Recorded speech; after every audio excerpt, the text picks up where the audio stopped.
In my experience, kids can often bear the brunt of poor service levels on the high street when they are the most vulnerable patient group.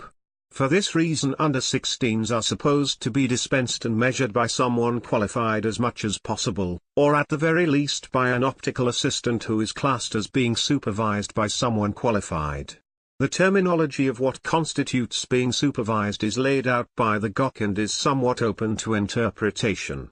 Basically, because they are still growing, their measurements and fit must be super accurate, as incorrect measurements could result in muscle issues and induce squints, for example.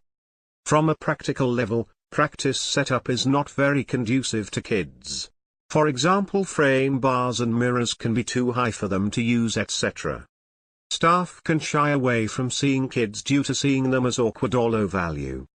For example, if there is something like a dispensing competition running in the background of who has the highest average transaction value, staff will avoid seeing kids. This is because the NHS pay around £40 for the dispense, varies in high prescriptions, and this would then lower their average.